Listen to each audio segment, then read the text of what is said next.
سیدنا فاروق اعظم رضی اللہ تعالی عنہ ارشاد فرماتے ہیں کہ میں رعایا کے حالات کا جائزہ لینے کے لیے نکلا، جنگل و بیابان میں پہنچا، اللہ اکبر، ایک نوجوان بکریاں چرا رہا تھا۔ فاروق اعظم رضی اللہ المولا تبارک و تعالی عنہ کو اس نے پہچانا نہیں کہ یہ امیر المؤمنین ہیں۔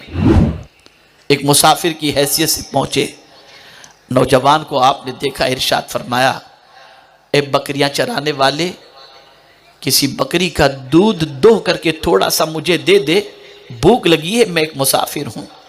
اس نوجوان نے جواب میں عرض کیا، اے مسافر، میں بکریوں کا چرواہا ہوں، بکریوں کا مالک نہیں، اپنے مالک کی اجازت کے بغیر میں بکری کا دودھ دو کر تجھے نہیں دے سکتا۔ فاروق اعظم نے جب یہ سنا تو ارشاد فرمایا، ٹھیک ہے، ایک کام کر، کچھ رقم لے لے، بکری کا ایک بچہ دے دے، اسے ذبح کر کے میں کھا لوں گا۔ اور امتحاناً اس سے فرمایا کہ تیرا مالک اگر تجھ سے پوچھے کہ بکری کا ایک بچہ کیسے کم ہو گیا تو کہنا بھیڑیے نے کھا لیا۔ اس نے جب یہ سنا تو سننے کے بعد فاروق اعظم سے عرض کرتا ہے، اے مسافر، یہ بات تو صحیح ہے کہ اس جنگل میں میرا مالک تو مجھے نہیں دیکھ رہا، لیکن کیا مالک کا مالک بھی مجھے نہیں دیکھ رہا؟ یہ جیسے ہی اس نے کہا، فاروق اعظم نے نوجوان کو سینے سے لگا لیا اور ارشاد فرمایا، سن، جب تک کلمہ پڑھنے والوں میں تجھ جیسے نوجوان ہیں، اسلام کے بڑھتے ہوئے سیلاب کو دنیا کی کوئی طاقت نہیں روک سکتی۔ کیا یہ ڈر ہے ہمارے دل میں اللہ کا؟ وہ کون سی برائیاں ہیں جس کی دہلیز پر مسلمان نظر نہ آتا ہو؟ وہ کون سی بدکرداریاں ہیں جس سے مسلمان کا دامن آلودہ نظر نہ آتا ہو؟ ہم چاہتے ہیں کہ حالات بدل جائیں، لیکن ہم بدلیں گے نہیں، معاذ اللہ من ذالک۔ پہلے خود بدلو، حالات مولا بدل دے گا۔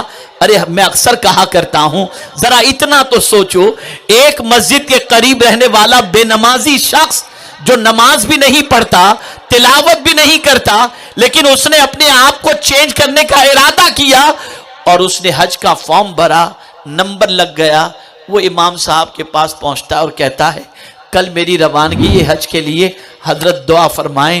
امام صاحب جانتے تھے کہ یہ نماز نہیں پڑھتا، لیکن باوجود اس کے جب اس نے کہا میں حج کے لیے جا رہا ہوں تو امام صاحب اس سے کہتے نظر آتے ہیں، میرے لیے بھی دعا کرنا۔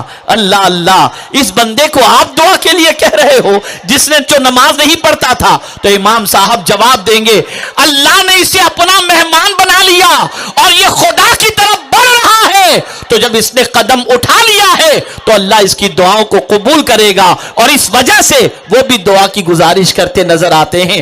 پتہ چلا جب انسان خود کو بدلنے کے لیے تیار ہو جاتا ہے تو مولا خود اس پر کرم کی نظر فرما کر اس کی محبت لوگوں کے دلوں میں پیدا فرما دیتا ہے۔ تو قرآن کہتا ہے، اگر تم چاہتے ہو کہ تم پر رحم و کرم کی نظر ہو تو ایک چیز قرآن نے بتائی، اللہ اور اس کے رسول کی اطاعت کرو تاکہ تم رحم کیے جاؤ، اور دوسری چیز قرآن نے بیان فرمائی، وَهَذَا كِتَابٌ أَنزَلْنَاهُ مُبَارَكًا فَاتَّبِعُوهُ وَاتَّقُوا لَعَلَّكُمْ تُرْحَمُونَ۔ یہ برکت والی کتاب جس کو ہم نے نازل کیا، اس کی پیروی کرو اور اللہ سے ڈرو تاکہ تم